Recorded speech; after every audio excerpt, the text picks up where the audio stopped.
It was approximately 12:15 when I entered the Johnson County Community Health Clinic.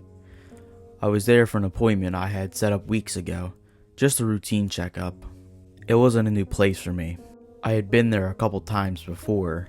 However, the place had an old, nostalgic feel to it, as if it were a location from my childhood or something, and I could never pinpoint exactly what this feeling was, or where it came from. As I walked in, an overwhelming feeling of deja vu swept over me. The hum of the flickering fluorescent lights, the white tile flooring, the mute beige paint that colored the walls. I noticed that there was a TV mounted in the corner, a smaller screen that was playing a short PowerPoint slideshow on a loop of ads and events that were being held by the clinic. I passed the empty waiting area, a small area of the main room with magazines, children's playthings, and blue cushioned chairs, and approached the woman at the front desk.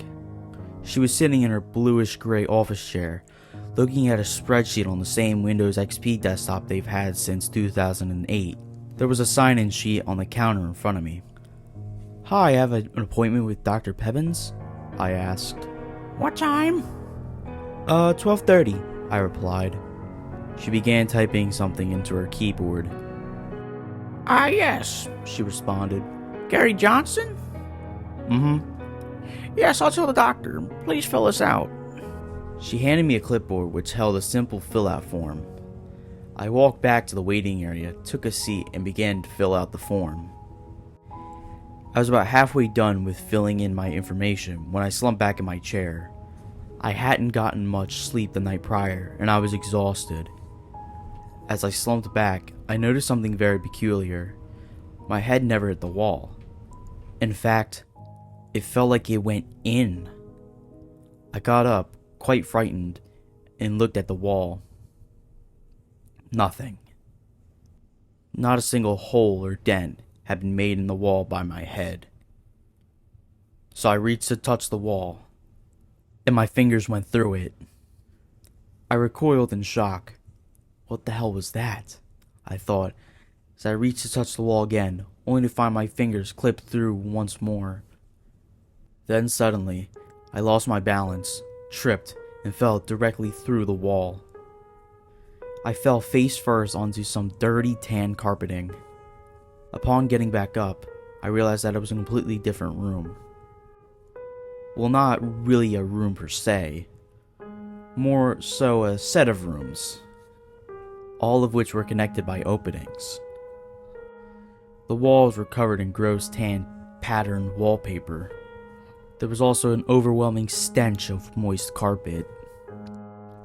I turned back around and tried to put my hand back through the wall, and it wouldn't go through. Okay, what the fuck? I muttered. I looked back into the room. There were no windows, no doors, nothing on the walls, other than the disgusting wallpaper. Of course, it was completely empty, aside from a singular plastic blue school chair. At this point, the only thing going through my mind was fear, and the repeating thought of, "I need to leave," on loop in my head. I started running through the rooms, desperately trying to find an exit, but to no avail. There was no exit. Was this my permanent location until I died? No. There had to be a way out. I wasn't just going to be left here, right? Eventually someone would notice that I was gone, but nobody did. Then in the distance, I heard footsteps, but not those of humans. At least, not a normal human. Alongside the footsteps was a gurgling snarl, like that of an angry animal. I began to run. I ran as fast as I could from whatever the hell was approaching me. I didn't want anything to do with it. I ran for what seemed like forever. But I was always back in the same room I started in. At least, it looked like the same room. Not that I could tell them apart. So I sat down, defeated. A feeling of dread filled my body as I started to cry. I was going to die here. I'm still here. I haven't left, and I've accepted my fate. In fact, I can actually hear footsteps. I wonder who that is.